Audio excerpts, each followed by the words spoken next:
I never believed that a toy could be dangerous. When my little sister Emily begged me to buy her the new viral plush toy, Labubu, I thought it was just another creepy-looking character kids were obsessed with. Big shiny eyes, a wide cartoonish grin, and rabbit-like ears. It looked unsettling, sure, but harmless. We bought it from a street vendor who sold it cheaper than in the stores. He barely looked me in the eye when I handed him the money, and his only words were, "Don't let it watch you sleep." I laughed, thinking it was just part of the marketing, and handed the toy to Emily. From the very first night, I noticed something strange.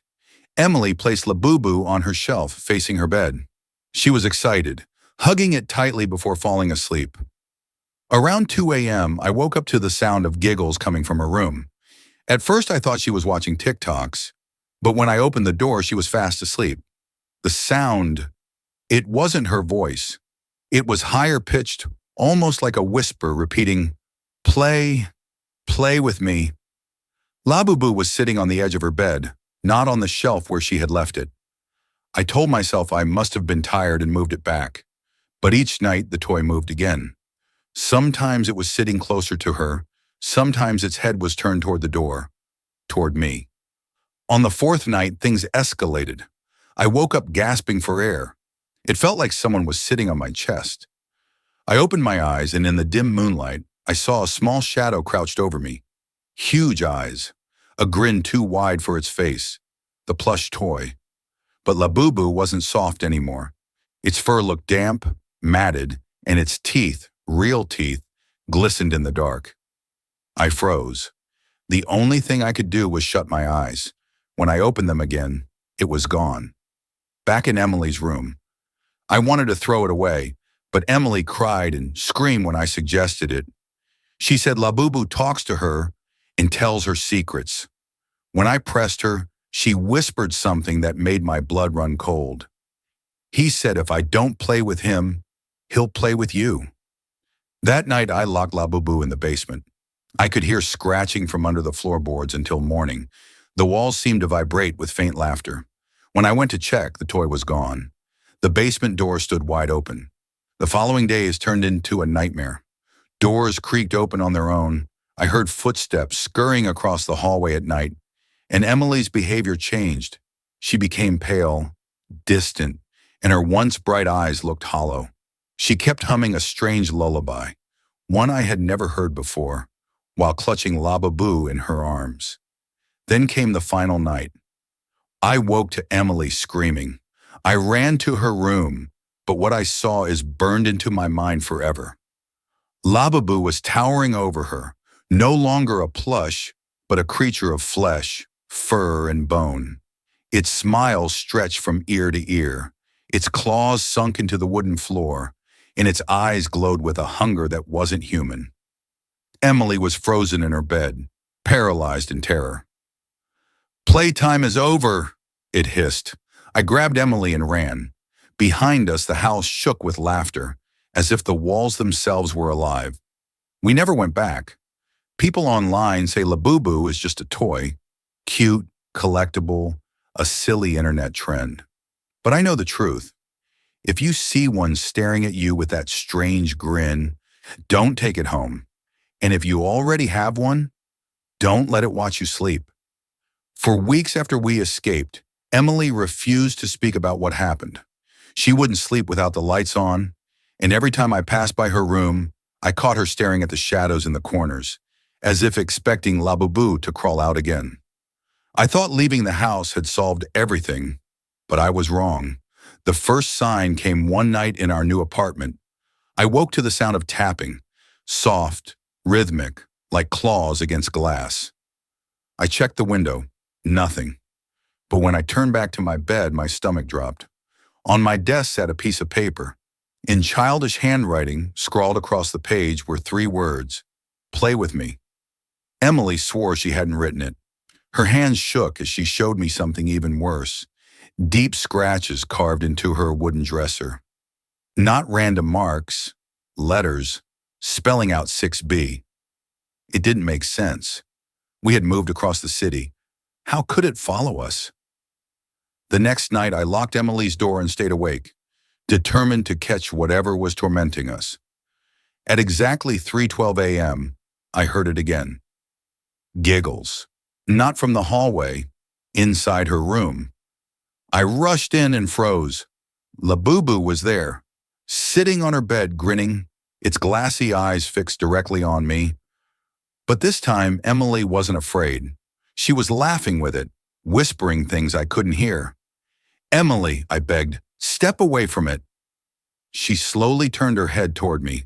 Her voice was calm, almost empty.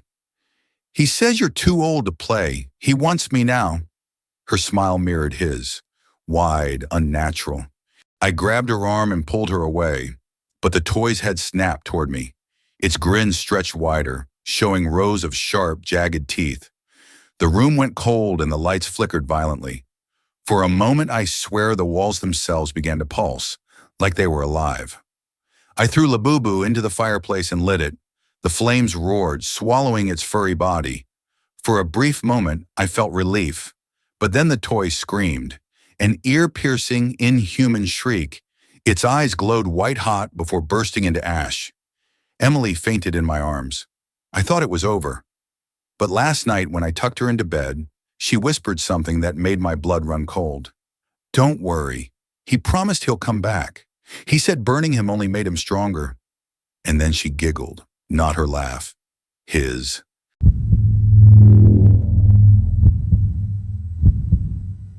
I don't even know why I'm writing this. No one believes me anyway. Not my friends, not my brother, not even the damn psychologist I finally saw last week. I think the only reason I'm writing it down now is to prove to myself that it's real, that I'm not losing my mind. Started 3 weeks ago. I was driving home from work, a late shift at the distribution warehouse where I'm a supervisor. It was around 2:45 a.m. when I took the old county road shortcut through the forest. I've driven that road for years. It's pitch black, narrow, and creeps through miles of thick trees, but it saves me 15 minutes and I've never had an issue. Until that night. The first time it happened, I was halfway through the forest stretch when I saw headlights coming toward me. Only they were erratic, swerving wildly from side to side. I slowed down, confused, thinking maybe a drunk driver was coming. But the vehicle never came. The lights vanished. Then I heard it. A scream. A blood-curdling, gut-twisting scream from the woods, not far from the road. A man's voice, full of terror and pain. I pulled over against every instinct and got out. I called out, "Hello?" Into the darkness. Nothing. Just the chirping of crickets and the occasional rustle in the trees. Then, I turned around and saw myself, standing in the middle of the road. It was me. Same jacket, same jeans, same confused expression. He looked as shocked as I did. And then, just like that, he vanished. Gone in a blink. I barely remember the rest of the drive home. I chalked it up to lack of sleep, stress. Maybe I nodded off for a second and imagined the whole thing. That's what I told myself. Until it happened again. The next night. Same road, same time, same scream. But this time I didn't stop. I drove past the spot, heart racing, knuckles white on the steering wheel. And just like clockwork, there he was, standing in the road, me watching me as I sped by. This time he looked scared, like he knew something I didn't. And then the real horror began. I started dreaming about the road, about the trees closing in, about someone, or something, running alongside my car in the dark, just beyond the edge of my headlights. Tall, fast, twisted limbs that didn't move right. I saw my car crash in the dream. I saw fire. I saw blood. Then I started waking up with bruises, long scratches on my forearms. One morning I woke up with dirt under my nails and pine needles in my bed. I installed a dash cam. I needed proof, something to show someone that I wasn't losing it. That night I drove the road again. The scream came, the figure appeared, and when I checked the footage the next morning, nothing. No scream, no figure, no me in the road. Just trees and silence. But here's the part that really messed with me. The timestamp on the video is skipped. Jumped from 2:42 a.m. to 2:59 a.m. Just cut out like someone edited it. And the scratches were back on my arm again. I stopped driving that road. Took the long way home. Thought maybe that would be the end of it. But it wasn't. 2 nights later, my doorbell rang. It was 3:03 a.m. I live alone. I checked the peephole. Nobody. Then I saw it on my front lawn. My car. Smashed in, engine smoking, like it had just crashed. Except I was inside, slumped over the wheel, bleeding. I ran outside. It was gone. Vanished. The next day, I checked my actual car. Perfect condition. Not a scratch. But I found something wedged into the driver's side door. A slip of paper. It said, "You were supposed to die that night." That's when I went to the police. They didn't believe me, of course. Suggested I seek therapy. Said maybe I was dealing with PTSD or hallucinations from overwork. The therapist listened politely, nodded, wrote things down. Then, at the end of the session, she looked me dead in the eye and asked, "What did the other you say last time?" I didn't tell her anything about the other me. I haven't gone back since. Now things are worse. The dreams are longer. Sometimes I wake up already driving. Hands gripping the wheel, eyes wide open, headlights on trees. But I'm in bed. My car parked outside. Or is it? I don't know what's real anymore. I don't know if I'm dead already and this is some kind of loop. I've tried not sleeping. Tried staying with friends. But it always finds me. I think the other me, the one in the road, I think he's trying to help me. Or warn me. Or maybe take my place. If this is the last thing I write, just don't take the old county road at night. Whatever is there, it remembers you.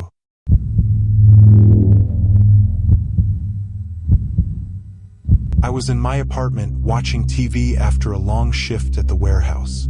Nothing out of the ordinary, just the usual noise from the people above me and the occasional honk from the street below. Then my phone rang. No caller ID. I almost didn't answer, but something told me to. I picked it up. There was silence.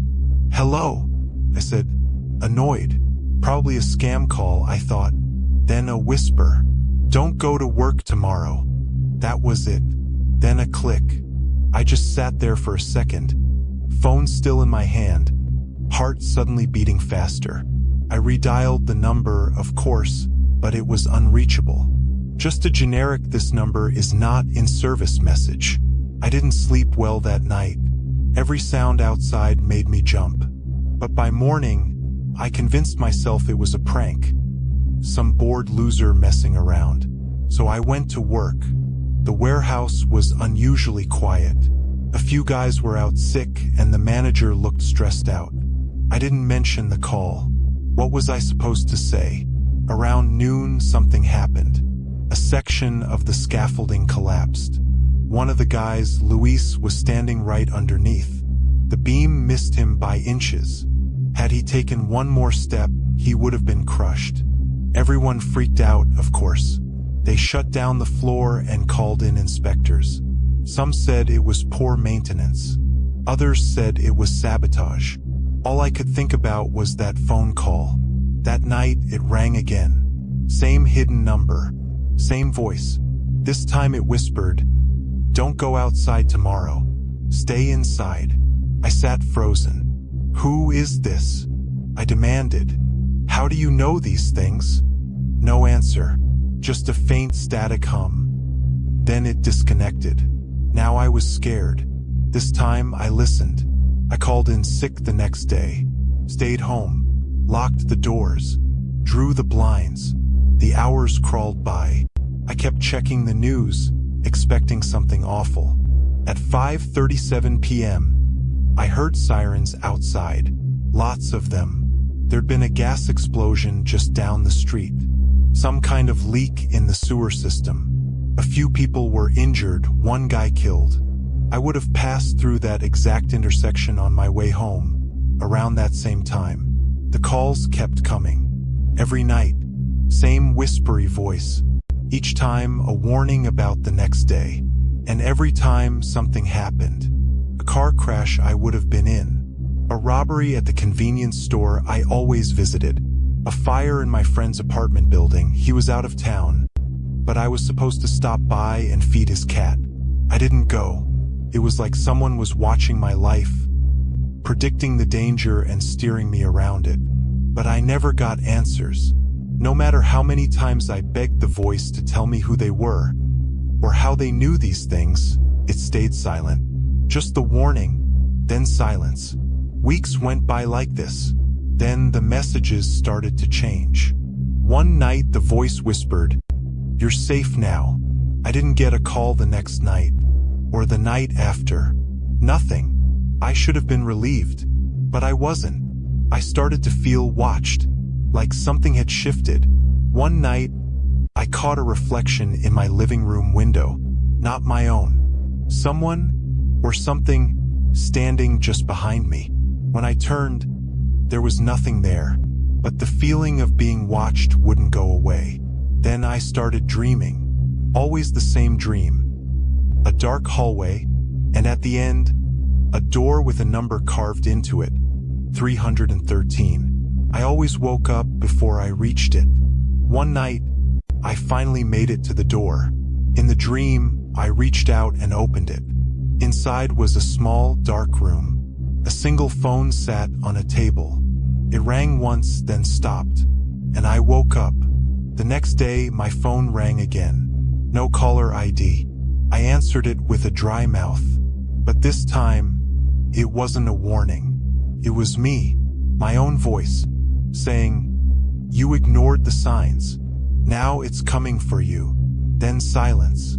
Since then, I haven't gotten any more calls. But I know something's coming.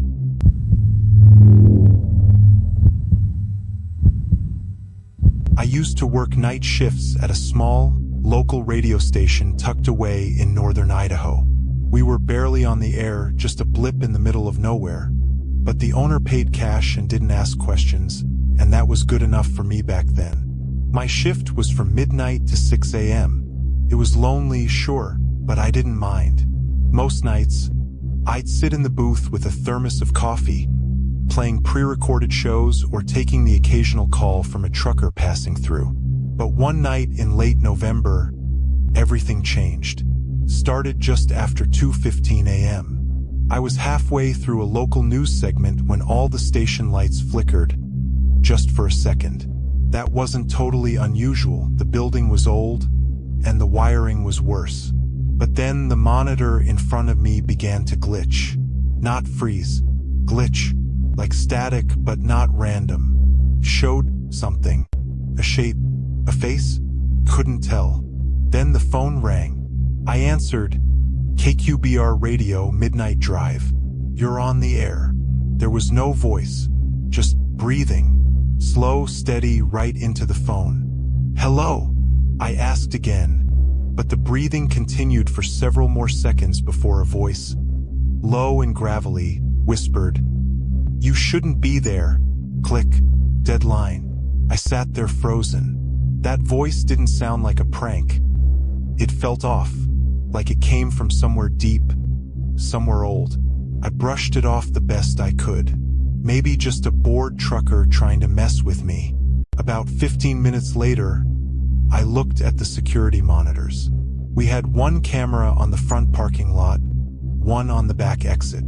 And in the feed from the back, I saw someone, standing still just outside the camera's night vision range.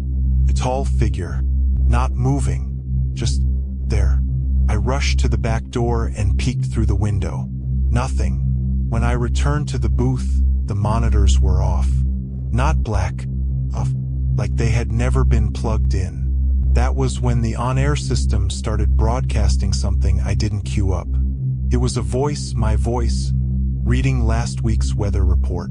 Except I never recorded it.